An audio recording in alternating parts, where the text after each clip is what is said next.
lot of teams. Yes. And so if anybody's got a perspective, it's you do. Well, I'll start with one obvious thing. I sense you really like Boo. Oh, yeah. Yeah.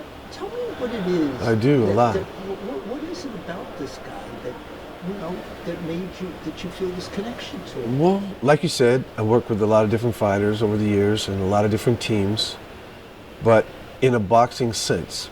So my job exists because fighters fight. If fighters don't fight, my job is a cut man, a trainer to a fighter. It doesn't exist, right? So the job security is like, really, this business has to happen or I just find another line of work. So when I work with a fighter, usually I come in, sometimes in the camp, but most of the time, fight week, which is a very crucial time. And after the fight is over, I provide a service, a profession, a skill set. After that fight is over, I usually don't see that fighter again. And if I do see him, maybe that's the manager talks to me about boxing or the upcoming fight or whatever, the trainer even. With Boo Boo, he actually calls me. He always has through the years and talked to me just about normal stuff. Just everyday thing, you know? And it really struck me as it didn't happen all the time. So really, we got a good friendship going outside of just the profession itself. I definitely get it. What comes through, he's a real person who actually has a heart and there's a, he appreciates, he doesn't take it for granted. No, he wants the, when I first met him in Northern California, when he had went to try to work with Virgil Hunter, and I first met him there, he had talked about wanting to work together even then. He didn't know me. He knew Brian Schwartz from Undisputed. We worked, me, Brian, Eddie Croft in the beginning of the gym, opened Undisputed Boxing Gym. And I worked there for about 10 years. But that's where we trained fighters and stuff. And yeah, Boo Boo was gonna come over just to work out, just to train, because the access at Virgil's gym at the time wasn't always accessible. Not like a normal gym. They would close it. Andre Ward was there. He wanted it very private when he trained, which made it difficult for the other fighters, and it was just Virgil. I think he was just by himself. I don't think he had assistant trainers at the time, but I'm not sure about all that. So anyhow, so you guys met out there. Yeah, and we talked. And then it was a click or something. Yeah, and he had worked with Victor Conti at Snack. And then I also was working at Snack and with Victor, and it just kind of over the years he would come up. There was the one I was working with Vanes Martirosyan. I was with Nonito Donaire when Boo Boo fought Vanes in Texas, and we were in the dressing room with Nonito. He was going to fight the rematch with Darchinian, and I remember we were there in their dressing room, and everyone was going. Brian comes to me and goes, "Boo Boo Vanes just dropped Boo Boo." Oh, what? He did? Because we were like, oh shit, So we were trying to peek and look, and we couldn't really, because we had to be with Donaire, and it was a huge fight for him, so we had to stay in the dressing room. They didn't have TV in the dressing room. So we heard, but then we heard, oh no, he won easy. He won a unanimous decision, got up, dominated, and then I ended up working, Snack ended up working with Vanes. I ended up working with Vanes in fights. And we worked with Ishe Smith, and then world title fight with Erislandy Lara. And Boo Boo actually came to the camp with Vanes when he was going to fight Lara. They actually sparred together. When he was going to fight when he was going to fight Lara, who was a southpaw. Yeah. So Boo Boo actually was up at Snack and training with us, and he was actually helped out with Vanes. They sparred together. It was wonderful, and to see two rivals actually, kind of help each other out. And it was really cool because, Vanes had told me, he had fought like Charlo, the 154 pounder. He fought, this was the rematch with Lara. He had already fought him before. He had fought Willie Nelson, who Boo Boo fought too. So they had fought a lot of common opponents at 54. And I remember Vanes saying, he goes, man, out of all the people I ever fought, the one guy I couldn't do anything with was Demetrius, Andrade. I couldn't do anything with him. He was, I got him, I dropped him, but it wasn't a clean, like, I couldn't follow up with it. He was just that good. He's the one guy I would say beat me. Fair and square, he beat me. No stopping us, no stopping us, no stopping us, no stopping us, no stopping us, no stopping us, hey, no stopping us, no stopping us. This is an HTP joint. No stopping the wave when it rush.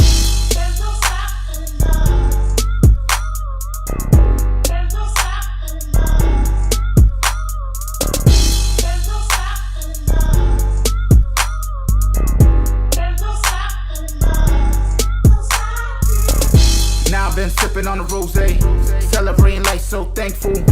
Eat good, now I got a plate full. King size, new crib, grateful. KK grinded, did a race too. One shot, leave you with a facial. Pussy watermelon flavor, so tasteful. Eat it up, make sure you say grace, boo. No phones or the boys might trace you. Coleon, move around like some good fellas. Came a long way from the hood fellas. My life blessed, so good fellas, yeah. My wife beautiful. Red carpet, killer like a funeral. New whip, old to us, but it's new to you. Proud of Kai, cause he really bought the level up. Shot fly, then you niggas do the double dutch. Stack money fan first when it come to us. Breaking up the weed, rolling up the Dutch. Say it's all love, but it's really lust. Florida, poolside, good weather. Yeah, no one does it better. Steak tips, lobster tails at the meeting. Shrimp fried rice, we eat different. Black on, wear my own shit. Coleon, we move different. Black bag like who missing? All black niggas on a crew mission. Champagne toast to the good life. Plan was to make it out the hood right. We celebrate all night. Illville, that's full life. No. Yo, what's good, man? Chilling, everything good? What's up, girl? Everything good? Cool? You good, Shorts? You good? On the look. Oh, yeah, of course. Shut down. Yes, sir. I'm working on my suit line, man. I'm gonna let you when I get it. Oh, yeah, let me right. know. Yep. Yep. What up? Good? Good? Oh, yeah, for sure. Good? Everything good? Oh, yeah, for sure. Good beef? Good? Yeah, we can do it real quick. Come on.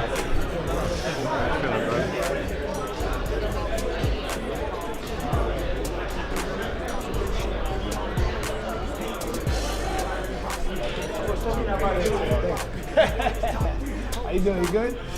Nothing personal. I say the truth. Hey man, it's all good. It's all right. Boxing business.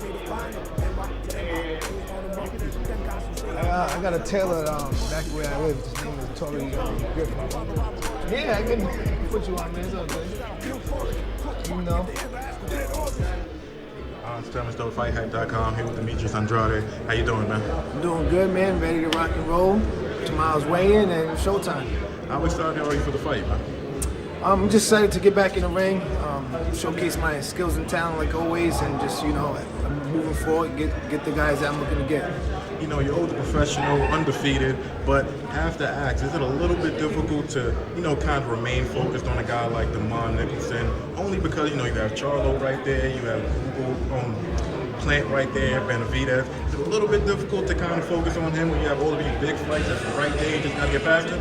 No, not at all, because this is the step to get to make it happen. You know, I can't, you know, underestimate nobody, and I got to stay sharp and focused and disciplined to be able to continue to have my undefeated record, and then also be able to, you know, have the longevity of the boxing in me, and be able to, you know, have these fights I'm looking to have. So, like you said, Jamal, the Plant and stuff like that. So I got to go in there and be serious and make it happen, and let them know it's me again. You know, we know that you want Charlo. We've been wanting that fight for so long, man. It doesn't really make any sense why the hell it never happened. But at some point, I know you're still calling him out, but do you still want him as badly as you want before? Or are you just kind of now like, yeah, I'll still fight him, but if I could get like Benavidez, Plant, David Morrell, you'd probably be like, yo, I'd rather go that route than fight Charlo, because it's been like 5, 6, 7 years, man. Yeah, it has been, but at the end of the day, he's still undefeated. I'm undefeated. You know, we're both in the same weight class, and it only makes sense still because we're both in the same weight class. So yeah, serious. Like, there's no reason why that shit shouldn't happen. But moving forward, I'm here now. From all the excuses and you know, that they was making, why they never happened and all that stuff. Now I'm here, and I'm saying I'm here now, so we can make it happen with nothing in the way. besides that, yeah, of course, you know, the other guys are important as well.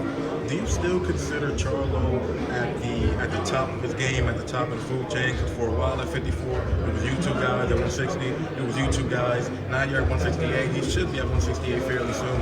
But do you think he's still, you know, top of the food chain, man? Or do you think it's other guys that probably passed him up a little bit? Nah, everybody has their time in the sport at the same time, you know what I'm saying? There's new guys, there's guys that wasn't, you know, spectacular, that does something that's spectacular, and after that they go back down. You know, it's like you know, like the stock chart for us as well. So at the end of the day, he's still undefeated, world champion. It only makes sense still. As you're saying, of course, the other guys are as important as well, bro. Do you have any regrets with the way your career has played out so far? Because you've always been crazy talented. Everybody could see it. Everybody thought you could beat pretty much everybody, but you just never got those big fights. So does a part of you say, like, damn, like, I wonder why I never got a chance to fight guys like Canelo, Charlo, Benavidez, just all of those guys, Jamel. Like, are you a little upset about how things played out for you, man? No, I mean, a lot of the stuff is out of my hands, you know what I'm saying? This, like, you know, when you're young and dumb, you don't really know all, but when you're in it, you get your feet wet, you start learning how business of boxing goes and what it is that your worth is and value and where you should be fighting as far as networks and all this other stuff. But at the end of the day, I'm still undefeated, untouched, and like, it's all good, so we can still make them things happen. It's not like it's too late for me. Gotcha. And just my last question. I know I seen you say in the interview recently that forget about Janabek. It's not really my era, so to speak. A guy like Triple G, he's the guy that guys should be clapping for me to fight, which is true. But you know, Triple G, Boo Boo is the man. You know, Triple G's about 40, 41 now. Doesn't really look the same. I know you saw his fight against Canelo. Do you think he's still prime time Triple G, man, or do you think he fell off? Yeah, I mean, you know, of course there's a lot of guys he can still beat out there. At the end of the day, it's Triple G. He has the power, he has the skills. But do you think he's still that same guy, though? Or do you think he slipped a little bit, though? Nah, I mean, age, you know what I'm saying? I'm not saying he slipped. That Canelo and Triple G fight was the boringest fight that I've ever even seen. That shit was so whack, bro. That shit was like stupid. The most boring ever? Come on, that shit was whack, bro. That shit was super whack. Like, Canelo didn't do anything devastating to try to get somebody out that's 40 years old, and Triple G was just like, I'm gonna take this paycheck. And talk about payday. But anyway, I mean, at the end of the day, like that, there was no action there, you know what I'm saying? But I don't think Triple G is gonna bring that fire anymore. They waited until Canelo lost, and then they used Triple G to make that thing happen, and now whatever. However, but at the end of the day, you know what I'm saying? Like, Triple G is still like one of the best fighters out there, but no not stopping today. me, no stopping we, no stopping we, no stopping we, no stopping K, no stopping T. Yeah, what you gonna do? I'm gonna go and check and then maybe just chill. I usually do like yoga and shit to like get it up. Yeah, I go like hot yoga and shit. Drop like 5, 6. Yeah, this spot right here. I'm gonna go do that and then do the shit in the morning, Friday morning. Get the rest, like the bath shit. Get the rest of it off. Yeah.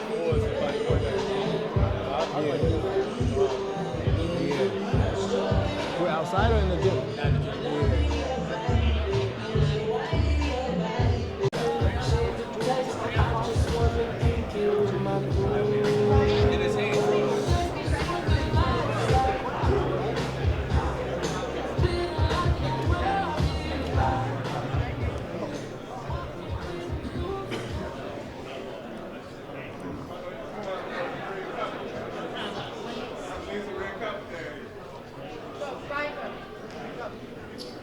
Well, good afternoon, everybody. Welcome to the nation's capital. This is the official press conference for the undercard fights for Davis versus Garcia, which comes your way Saturday, January 7th on Showtime pay-per-view. I'm Brian Custer. I'm the host of Showtime Championship Boxing. And this coming Saturday, well, Showtime Boxing is back here in the DMV area. You know, it's been 6 years since we last did a show here, but we're looking forward to it and looking forward to going back to that venue, Capital One Arena. Do you know, back 24 years ago, 1999, that was the first time that venue held a boxing show and it was brought to you by Showtime Championship Boxing. And that night we brought you 3 world title fights. Well, this coming Saturday, we got a main event, another world title fight, and it is filled with meaningful fights here on the undercard. In fact, the co-main features a young man who many have called the future of the welterweight division, taking on another man who's making his U.S. debut, and they're fighting for an interim title. We have a future, or I should say, a former world champion at 154 pounds, at 160 pounds. He's making his return to Showtime as well, and he's taking on a guy who's been on a winning streak of his own, knocking guys out. And of course, we got another welterweight fight, another young man, unbeaten, go by the name of Speedy. Says he's one of the most skilled welterweights in the game. And he's got his hands full with a power puncher who has won 19 straight. It's going to be one heck of a night. Those are the undercard fights. And of course, the broadcast will begin with the 2-weight division champ starting his campaign at 168 pounds. And he's taking on a man named Desmond Nicholson, who's knocked out his last 3 opponents. Demetrius Boo Boo Andrade is back on Showtime. He starts the night off. And then we go to welterweights. Combine these 2 fighters, 50 victories, just 1 loss. The unbeaten, highly skilled, speedy, Rashidi Ellis, taking on Royman Villa. And then we get to the co-main. And again, the future of the welterweight division, he's got one of the highest knockout percentages in the sport of boxing. He's unbeaten as well. Jerron Boots Ennis takes on a man making his U.S. debut, riding a 19-fight win streak in Karen Chukhashian. This event on Saturday is being brought to you by Premier Boxing Champions. It's being promoted by GTD Promotions, TGB Promotions as well. The Ennis Chukhashian fight is also being brought to you by D&D Boxing as well. I know what you're thinking. I gotta get tickets. I'm just gonna be honest with you. They're in a limited capacity right now. They are going fast. Since we're in DC, they're going faster than Kevin McCarthy's support right now. I'm telling you, you need to get your tickets and get them now, because we're expecting another large crowd at Capital One. Well, let's talk about the fights. Let's start with the first fight of the night. Comes at 168 pounds. It's a new weight division for Demetrius Andrade. Man's been a champion at 154. He's been a champion at 160. Now he starts his campaign at 168. And he's taking on Desmond Nicholson. Desmond Nicholson, you might know, is a guy who went the distance with Edgar Berlanga. When Berlanga was at one point knocking everybody out, Nicholson went the distance with him. And all he's done since then has won 3 straight, all knockout victories. Boo Boo, let me start with you. 168, new division. Give me your thoughts on fighting on that new division and coming back to Showtime. Yeah, man. Yo, mic check. Yeah, so 168, man. Just bringing more talent to the division. It's going to be a stacked division. It's going to be another division. Be like, wow, Andrade's in there. It's me again. But yeah, it's great to be here at PBC Showtime. It's just been a long time coming for this to happen. Now I'm here. I'm going to perform and give the people what they've been looking for, and looking for the future fights. And tell me why 168? You know, what was it about 160 that you said, okay, it's time to move to 168? Yeah, body genetics, man, you know. You know, I mean, damn. But nah, I mean, I'm just growing in size, and you know, I just can't make 160 anymore. I did it. I'm proud of myself. 154 champion, 160 champion. Now I want to move on to be, you know, champion all the middleweight division. So this is the goal. A lot of eyes are going to be watching you. You talk about at 168, some big names there. Caleb Plant, David Benavidez, obviously Canelo's there. We hear maybe Jamal Charlo's going to be there. I hope so. What's the message? Because they all be watching on Saturday. What's the message you're trying to send to this division? I mean, the message is letting the best fighters fight each other. That's it. There's no more running, no more excuses about network stuff. There's no more politics. There's nothing in the way anymore. So I'm here. So the message is it's time for us to get in the ring and make this shit happen. Demond, Saturday is time for you to make something happen. You got a guy that's coming into a new division. He wants to make a splash because he wants these big fights. Tell us what Demond Nicholson's goal is coming into Saturday. My goal is just to dominate and to win whatever way possible. I go into every fight, Mr. Bryan, looking for the knockout, the KO. I don't care if it's the first or last round. And it's the same with this fight, you know, so I'm going there and shooting, like I said yesterday, I'm shooting for the moon. It's time, it's my time, you know, he's been in the game a long time. So, hey, it's a new era. Boo Boo's been known as, by some, an awkward fighter. How do you become the first guy to crack that puzzle and defeat him? Applying pressure. Pressure busts pipes. Does this fight go the distance? No, sir. I guess Demond's going down. Demond goes down. Demond goes down. You heard that. I mean, listen, he realizes too, he's got a big opportunity to stop you and to make a big splash. Yeah, for sure, man. That's the words that come out of everybody's mouth in the game. At the end of the day, man, I prove it every single time I step into the ring. So it's all good, man. Words are cheap when it comes over here.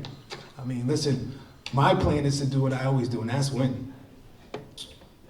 Because humble beast, he's humble. You know what I mean? I can't be humble right now. There's no time for humbleness, man. The whole entire world is looking down on me. I'm a tune-up. But this is the first fight that I've been in where I've been 100% healthy. My skills is gonna come out and they're gonna see. You know, you guys are gonna see. You know, I'm not trying to cut anybody off or nothing like that. You know, but you all will see. You know. Yeah, bring the fight. Bring the fight. My new life in the career starts. You know, he's gonna do the talking. I'm not worried about that. You know, my hands do it for me. You know. Yeah, same here. Over and over. Bring the fight, bro. Bring the pressure. That's what I'm looking forward to. I'm prepared for whatever. Don't matter. He's already said this fight's ended in a knockout. Demond, he's made it known he wants big fights in Charlo after this. What about Demond Nicholson? He has to get through me yet. He haven't fought me yet. What about Charlo? He hasn't fought Demond Nicholson yet. Forget Charlo. Sorry, I'm not talking to you like that, but I'm just saying, you know, this entire little campaign, whatever they want to say, they've been talking about him fighting Charlo, Benavidez, and nothing like that. Like he's not fighting me first. Like he hasn't even stepped in the ring with me yet.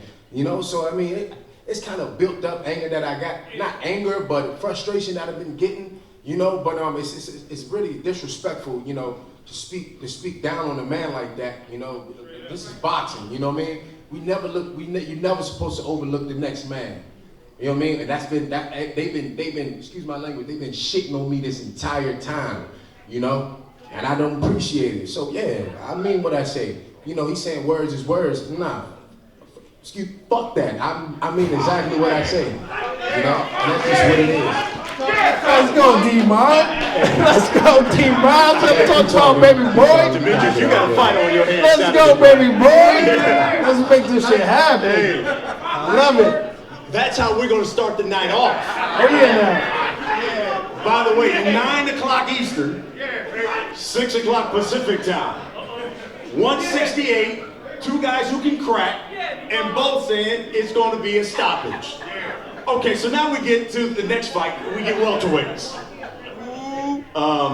This is going to be real good because you got Speedy Ellis, unbeaten, taking on Roman Villa.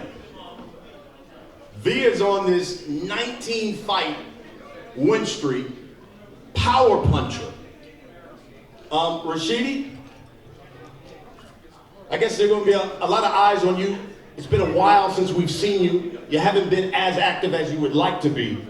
So given that it is pay-per-view, a big audience, tell us what we should expect. What are you trying to prove and put out there come Saturday? Well, me being out the ring, that has no problem with it, because I'm always in the gym staying ready. But, you know, I'm gonna make a statement to show that I'm the big dog at the 147 division. Roman, Martin Bader, by the way, will do the translation. You got a guy who's extremely quick. He's got some pop.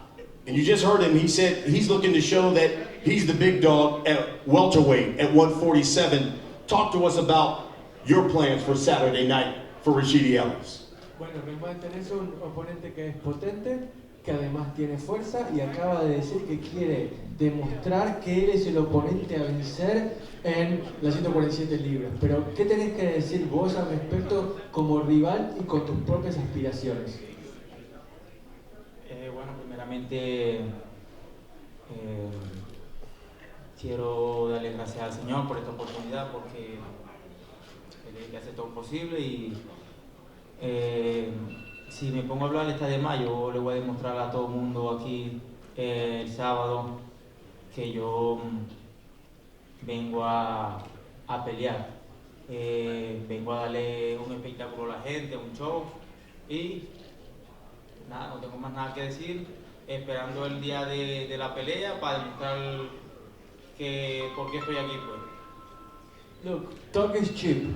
Whatever that he wants to say, he's entitled to it, but I know what I'm all about. I'm all about coming here to do my job, to give the fans the show that they want to see, and also I want to thank the Lord for allowing me to have the opportunity to be here. So, like I said, talk is cheap, and the action is about to be seen in the ring on Saturday night. Roman, basically everybody you fought, you've knocked out. Do you think Rashidi Ellis will be able to take your power Saturday night? Bueno, básicamente casi todas tus peleas han terminado en knockouts. ¿Crees que Ellis va a poder soportar tu poder y va a llegar a la campana final o esto termina en un knockout? Bueno, yo pienso que el que sabe las cosas, el que sabe lo que va a pasar, porque el que conoce el futuro es Dios. Yo no puedo decir lo voy a anunciar en tal lado, voy a hacer esto, no. Yo dejo todo en las manos del Señor, Él sabe lo que va a pasar y que se haga la voluntad del Señor. I'm no fortune teller, so I'm just going to leave it in the hands of God. God is the only one that really knows what's about to happen on Saturday night. So I'm just going to leave it in my hands. What I'm going to do on Saturday night, leave it in the hands of God, and then let it be what it may. Speedy, you were quoted as saying you see yourself right now as the future of the welterweight division. That's kind of a moniker that Jerron Boots has had for a while. There can only be one future. Will we find out who's the real future of the welterweight division, I guess, on Saturday? Yeah, definitely. We won't see that. And who is? Me. You got something? He got 5 arms, just like just a fighter just like me. So we want to see what's chopped up. And another back to Villa, like he be coming here talking nice, but him and his team talking crazy. Every time when he in the media, he act like he's sweet and everything, godly, but he be talking crazy. So at first I was gonna give him a casual ass whooping, but now I'm beating his ass. And if I'm not mistaken, did a member of his team contact you through social media? Still. My phone probably ringing right now. And could you enlighten the people? What did they say? He's talking like he's gonna knock me out. He's gonna be the worst ass whooping was taken in my life. And probably some of them will probably be here, like, where they at? And what, I guess, is your message to them? I'm gonna beat his eye. Roman, he says members of your team DM'd him that you were going to knock him out. And so he says he's going to beat your ass. Bueno, acá Rayman, Rashid está acusando, digamos, a miembros de tu equipo de haberle mandado un mensaje privado vía Twitter en el que dicen que vos lo vas a noquear, o básicamente lo estaban tratando de intimidar un poquito, ¿no? Y ahora él dice que él te va a romper el, ya sabes. No, un poquito. Un poquito. Bueno, ayer tuve un problema por eso, los entrenadores de Rashid, a mi mujer, a mi esposa, a mi hija y a mí, nos dijeron un poco de cosas, groserías. Sin embargo, así nosotros nos quedamos callados. Yo no envío a nadie a que le envíe nada a nadie. Ni he visto sus peleas, no me interesa ver las peleas de él, no me impresiona. Ni veo los entrenamientos, ni sé cómo se llama Rashid. Me di cuenta que eran los entrenadores porque me dijeron que eran los entrenadores, pero no me preocupa, varón. Entonces, yo no puedo hablar ni estar diciendo tantas cosas porque dice el Señor que está allá, que es el Señor, el papá de los papás, que dice que el que se humilla, Dios lo enaltece, y el que se enaltece, Dios lo humilla, ¿sí me entendéis? Entonces veremos a ver si esa sonrisita le queda después de la pelea. There you go, now he's talking shit. Yeah. Okay, so listen, I wasn't aware of what happened, and you know what he says. I don't really care about, because Rashidio also was, you know, like he and his team, they were mean to me and my family. They said some things that I didn't like at all. So I'm not about to be throwing stones out there, and you know, I want to stay humble. But at the same time, I want to see if that smirk that Rashidi has on his face right now remains after the fight on Saturday. Savage with a smile, baby. All right. That's the second fight. By the way, Rashidi, could you see, if you get a victory, could you see an Ellis in his fight where we could determine who's going to be the future of the welterweight division? Everybody know what I want. You know, if they're paying, I'm playing. Like, come on. We already had this supposed to be set up for this fight. Let's go. Niggas, It wasn't paying. Come on, man. You guys talking like double the price like it was a lot. Like, come on, bro. We could have got it tonight. Like, come on, don't play with me. Don't play with me. Don't play with me. So that's the second fight. Like that. Don't play with me. Like but you got video first. Yeah. I'm gonna do it. You went like that. Don't play like that. And let's get to the co-main. Fucked up. Rob Boots in it. Yeah. Look at him. He on bar, yo. He too moody. You gotta be sarcastic. All right, Boots. I got him already. We do this for a long time. Let's talk about this fight here, because this is for an interim title, right? Talk about not only being on this platform, being on pay-per-view finally, but the importance, because it is an interim title, and all of a sudden you become a mandatory for the unified champ of the welterweight division. Yeah, it's definitely it's gonna put me, you know, right there in line, you know, for real respect, you know, and the rest of those guys that up there. So, you know, this is definitely a perfect mark, you know, to make my statement, and I can't wait. Make it again. Now you got a guy who, guy who's been winning, and then you got a guy fighting before you who's looking to put on a performance, because as you just heard, he wants you bad. You know, are you looking to send a message not only to the division, but to that young man as well? I'm looking to make a statement towards, you know, the whole world.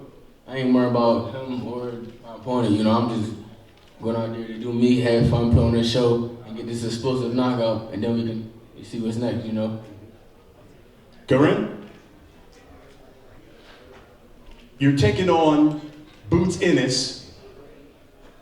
He hasn't gone past 6 rounds. He's been knocking out basically everybody he's fought. Tell us why you're the guy that's going to put an end to all of that streak and give him his first loss.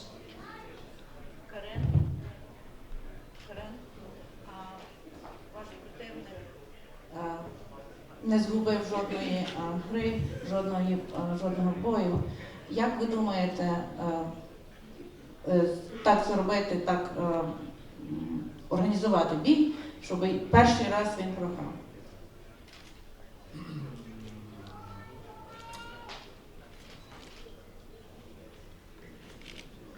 Ми пройшли дуже гарну підготовку, об'їздили багато країн, мали багато гарних спарингів. Ми добре готувалися, у нас є геймплан, тому я думаю, у нас є все для того, щоб перемогти. Джарон дуже крутий супротивник, але ми також не просто хтось з вулиці, ми готували до цього бою. Jaron is a very serious fighter, but we were training, we were preparing ourselves pretty good. We traveled a lot of countries, we had a lot of sparring fights, so we have our tactics, we have our strategy, so we believe that we are ready to fight and win. Corinne, you are making your U.S. debut. What is Jaron Ennis and the U.S. boxing public going to find out about you on Saturday that we didn't know? Корен, це ваш дебют у Сполучених Штатах, очевидно. І що ви думаєте, ви можете показати для публіки американської, яка цікавиться боксом, як вони можуть вас пізнати? Ну, перш за все, це мій шанс показати себе американській публіці, тому що всі знають, що справжній бокс саме у Сполучених Штатах. It is my chance to show myself to the American public because everybody knows the real box is in the United States.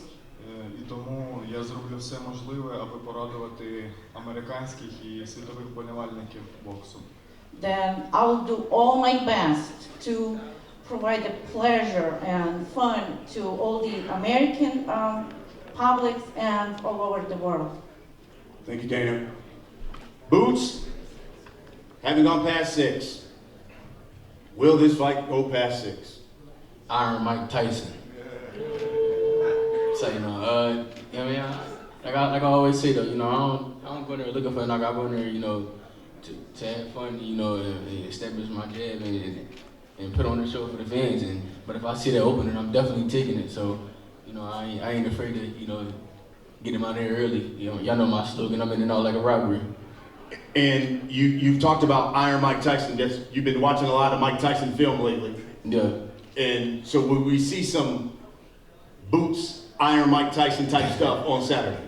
I mean, yeah, it's gonna be with my own twist though. You know, it's gonna be me in there doing a few things that I've seen that Mike Tyson do. You know, it's gonna be a fun night, man. I just can't wait. I'm ready to get this win, this victory, you know, and be explosive with it, you know, and show the world. You know, I can't wait. And we'll wrap it up with this because I guess what's the message then for everybody who's gonna be watching you on pay-per-view, and for Mr. Rashidi Ellis, who, as he just said, he is fiending to get into the ring with you. Cat. But my message is to the whole world, you know, just to continue to keep watch me grow, progress, you know, get better and better, you know, and don't miss this knockout on Saturday night. I can't wait to have fun and put on for DC. Shout out to DC, Showtime, my team, you know, the whole Philly gonna be in the building, you know, Mr. Espinoza, shout out to Mr. Espinoza, shout out to you, you know, I can't wait, man, I'm ready. Shout out to PBC, let's get it. And the message to Rashidi Ellis?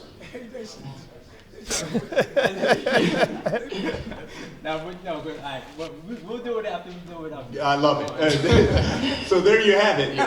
That is the co-main of the night. 3 fights on this undercard, on this pay-per-view, loaded with talent, with guys who are looking to, as you just heard, become stars and send a message to their divisions. All right, guys, let's get some face-offs here, and let's start with the first fight of the night. It's me again. Oh, yeah. And Damon.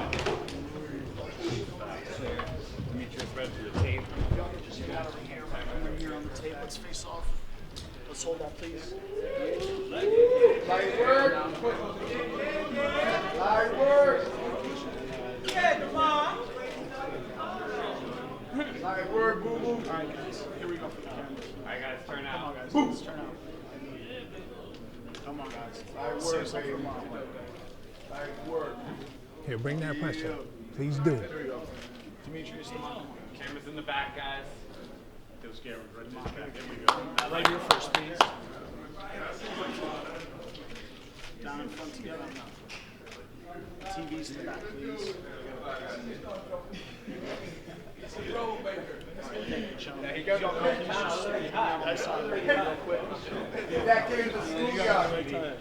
What's up, guys? With Boots and this, that was a fight that was somewhat rumored heading into this card. A future matchup, you saw the interest of both of them, but it shows you exciting bouts on paper. And I think the volatility that we saw on stage should lead into what we see come Saturday night at Showtime pay-per-view. All right, speaking of that volatility, the gentleman who's going to be opening the pay-per-view main card is sitting to my right. You might know him as Boo Boo. He will be taking on Desmond Nicholson. You can catch that on Showtime pay-per-view. Hi, Demetrius, Andrade. How are you? I'm doing great. Glad to be here. Yeah, how does it feel? You're finally you're in the PBC family, and your first big fight. How are you feeling? I'm feeling great. Ready to rumble, ready to display my skill, and get Demond beating all that shit. Now, I saw the face-off. What'd you say to him? I said, keep that same energy. You talking that stuff, man. Bring it into the fight because that's what I'm looking forward to. He's really reacting to it. Like he does. Did you get the sense that I'm not saying whether you think it's true, but whether he sounds like he feels like he's overlooked. He's got like a little of certain energy about it, right? Yeah, that's good. That's great for me because I like that type of fight, that spot, because it's going to get me going as well. So, I don't have to really like talk the talk as far as talking shit. I'm going to speak facts and also put that into the ring and, give me beating. Stance of saying, hey, I'm talking about Demetrius Andrade, Charles, Canelo, Morrell, Benavidez, playing all these big names here at 168 in and out of the PBC bubble until you get through him. But it has taken you, as real boxing fans know, a long journey to get in a spot where you have a little bit more freedom of movement, access to your opponents. You played the boxing trick game the best you could in various parts of your career to get you here. Now, still time to do big business. How hard has it been to navigate these choppy waters where you get calling out big games? I've been interviewing you since the beginning. It's never left you that willingness to want all the smoke. I think now you're about to get it. No, I hope so. That's what I'm here for. Like you said, I made decisions, went through different obstacles and different networks, and I know that right here, Showtime always puts on the great fights, and there's great fighters in this division at 168 pounds, and so me being added to that is just going to make it bigger and brighter, and so I can't wait, But yeah, Desmond Nicholson is in the way in a sense, but ain't nobody talking about Desmond Nicholson and Chavo, they talking about Demetrius and Chavo, so my job is going there, beat him down, let him know this is why I want these fights. Andrade representing New England, so you can have a nice DC party all the year here. Us New England to get down. But you won a world title at 154 pounds at middleweight, now moving up to 68. Why now in terms of the move up? Is it more about the landscape? Yeah, definitely the landscape. Everything's about that in this game. 54, 60, now 68. There's nothing at 60 for me that nobody wants to get the ring over there at the zone. I tried the triple G route, Giga route. I tried all that route. Didn't work. Now moving up to 168, got big views.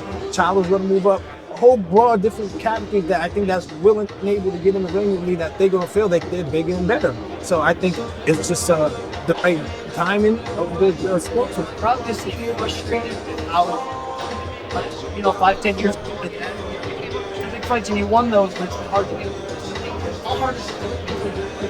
You've always been one of those high-risk guys to get in the ring with, and so maybe why you've been avoided. Stay sharp. It's God-gifted talent and abilities, I'm disciplined. I got family to feed, and I can't not let, that not happen by, being frustrated. Everybody gets frustrated in this sport, so I can't just not let, what I have to do prevail because of that. So I'm going to go in there, do what I've been doing, and that's take care of business. I know, can you tell me what kind of garments?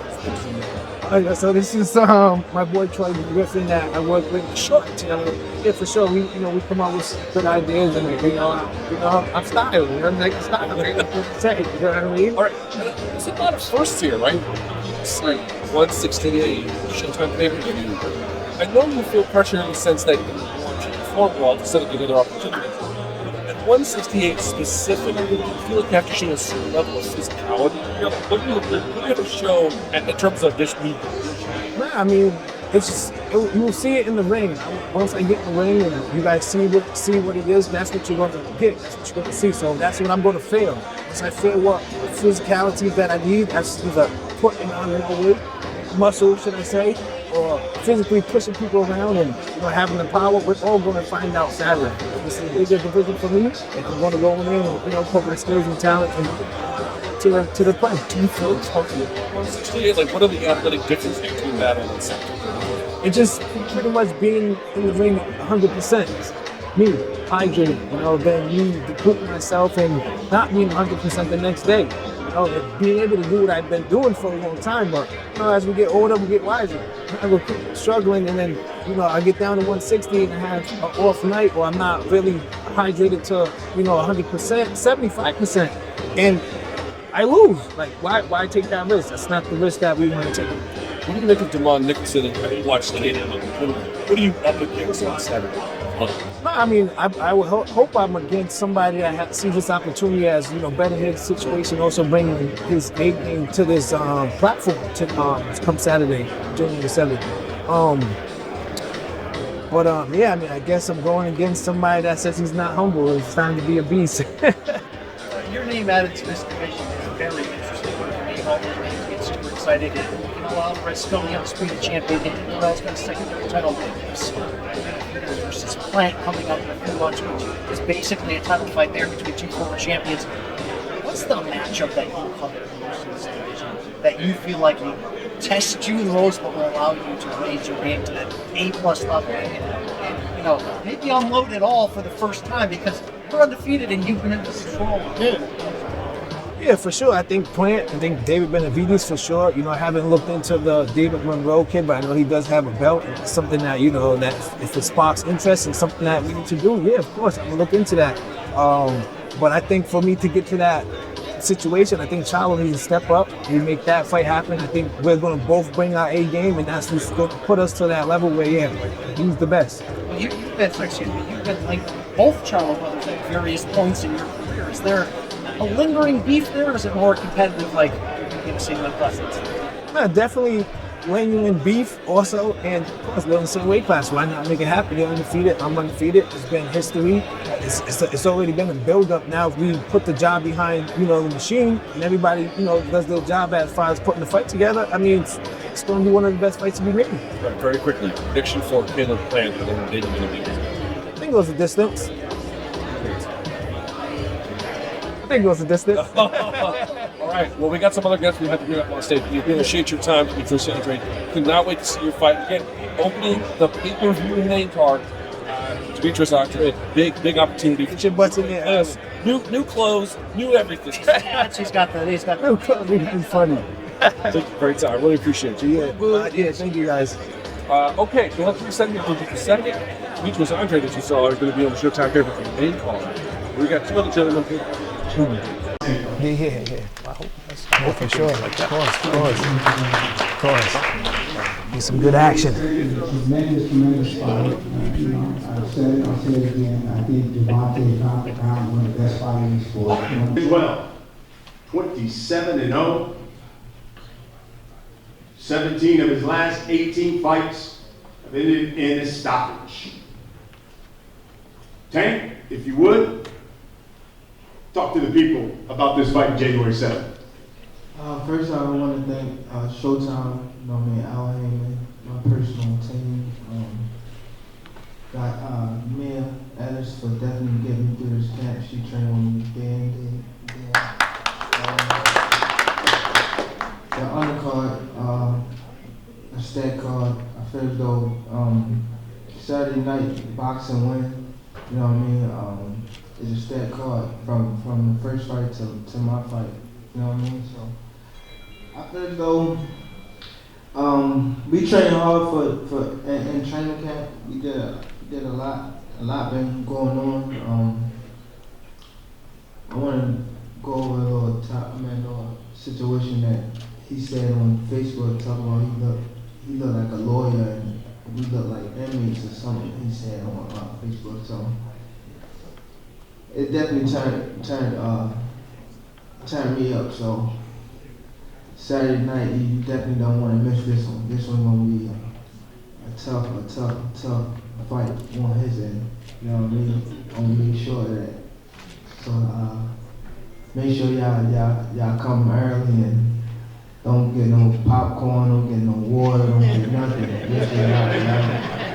Make sure y'all butt glued to the seat, eyes on the ring. I promise you, it's gonna be something. It's gonna be fireworks. So thank y'all for coming out and see y'all Saturday night.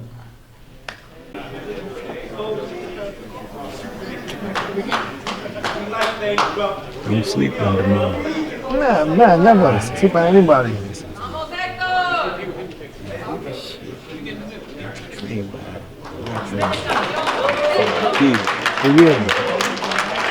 Yeah, shit.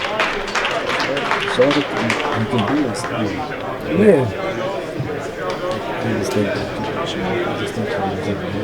Yeah, for sure. But I don't sleep on nobody. For sure. For him to be able to get in the ring with me, you gotta be absolutely.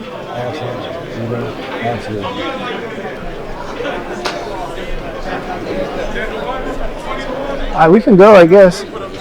Come on, let's go.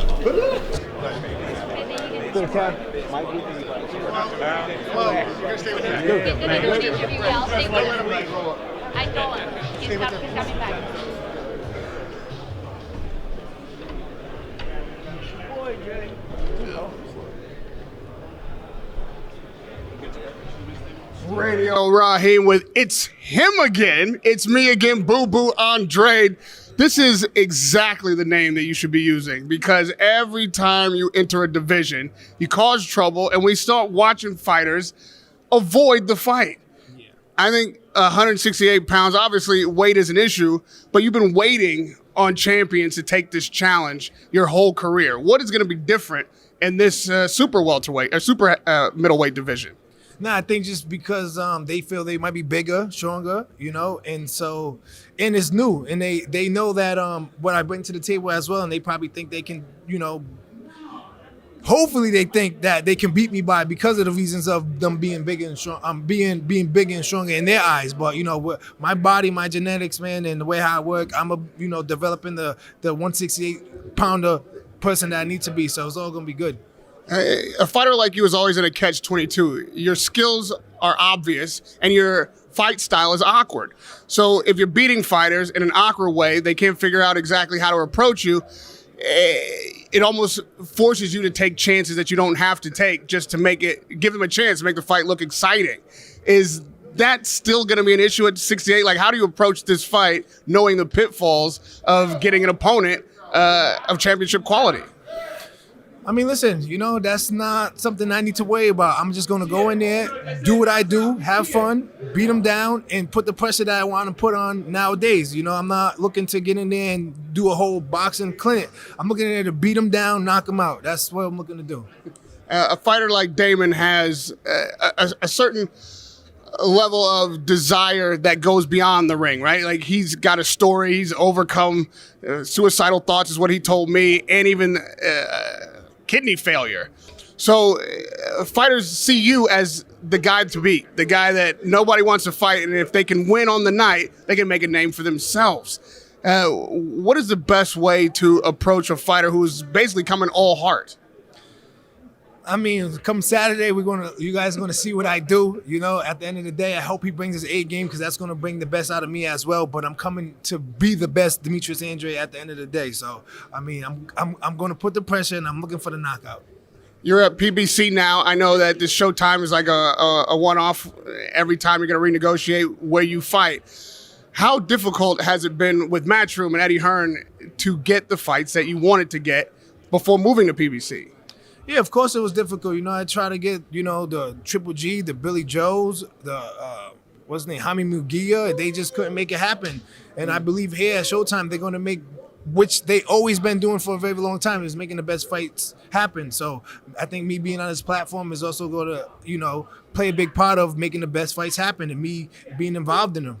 Are you able to reach out to fighters directly? A lot of times when fights just can't seem to be made by promoters and networks, sometimes the two fighters can get together, they really want it, and make it happen themselves. Yeah, for sure. I had them reach out to a few fighters, talk about, yo, make something happen.